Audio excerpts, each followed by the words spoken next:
guys, may kasalukuyang nagrarally ngayon dito sa A.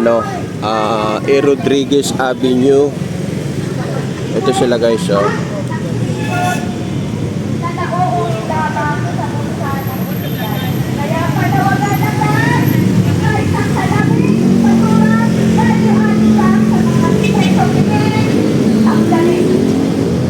Dami nila. Salamat ng super! Kasama ang computer! Salamat ng super! Ba't sa labis? Alisin, tanggalin! So, ito, narinig naman po natin kung gaano kalala yung epekto ng taksa VAT at excise tax sa langis. Sobrang apektado talaga yung mababayan dito, lalo-lalo na siyempre. Dito ito sa A. Rodriguez. Yung mga kasama natin yung perdo. Ayun, Araneta. Sa may Pure Gold.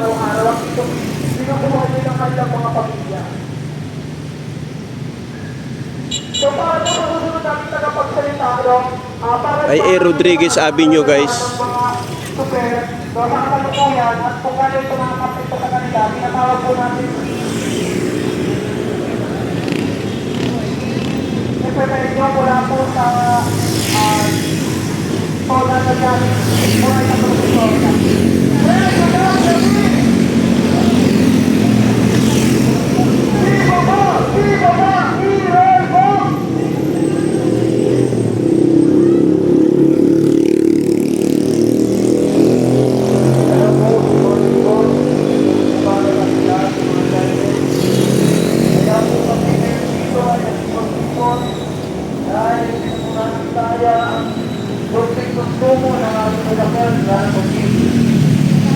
Kaya kami po nandito ngayon at naglalaban po namin ang aming kabuhayan na noong baba na ibalak ang tanggalin ng gobyerno.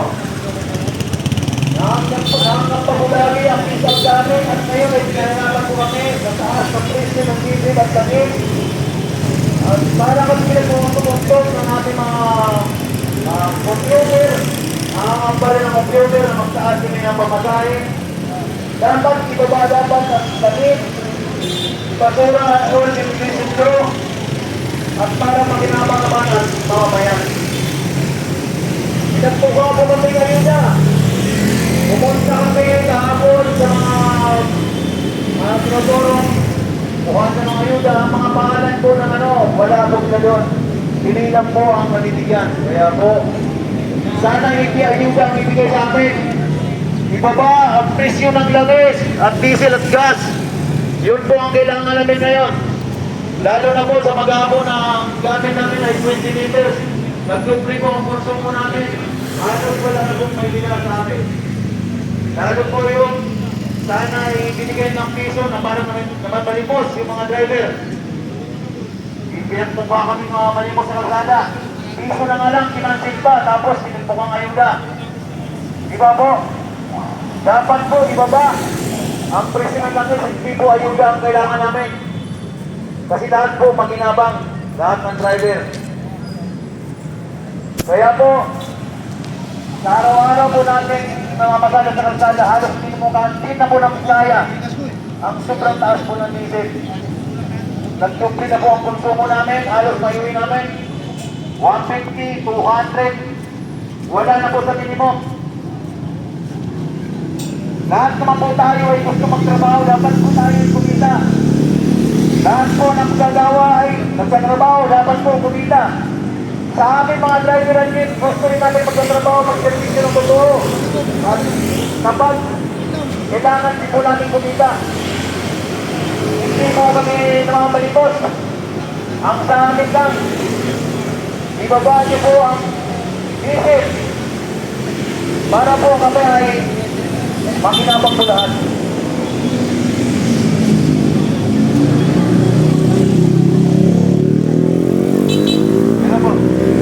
Sinita po ng pulis yung nagsasalita. Kaya nandito kami lahat, samahan ng super at driver. Kami po ay nag-strike dito po may Araneta, si Rodriguez. para po iparating sa ating gobyerno ang aming hinaing na sana po ibaba po ninyo ang langit, ang diesel. Kawawa po kami mga super, mga driver. Lahat po ng driver na ticket. Kawawa po lahat, pagsusuntahan ng diesel na yun. Kaya po, lahat po sana ng mga super ay nagkikibaba.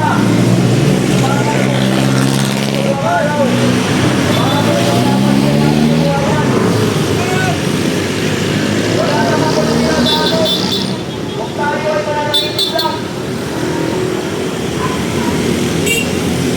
Kaya po, nakikiusap po kami sa gobyerno ang tagbalin na po ang 6 pieces lang sa langit para po bumaba ang langit at maginabang po ang lahat ng super at lahat po ng mga mayan na hindi po magtaas ng pamasahe, magtaas ng tiniin, yes, tuloy-tuloy na po. Lahat po, kawawa ang lahat ng mga mayan sa taas ng tiniin ngayon. Sa sunod na linggo, tataas na naman ulit. Ano naman po ang matitira sa mga driver? Yung 5,000 na ayuda na ibinibigay ng gobyerno. 3 araw, 2 araw lang aming konsumo yan sa diesel. Wala kami matitira yan. Sa 20 liters na lagastin sa araw-araw, mahigit 2,000 na po. Uri, sana po daling kagaling yung 5,000 ayuda. Dapat po ibaba ang diesel. Hindi namin kailangan ng ayuda. Kasi po lahat po may ginabang. Yan na po. Ibo po! Ibo po! I-roll po! Ibo po! Ibo po! I-roll po! Narinig naman po natin kung gaano apektado ang mga superdoka. Tuloy-tuloy na pagtaas ng presyo ng langis. So, sa kasalukuyan, marami ng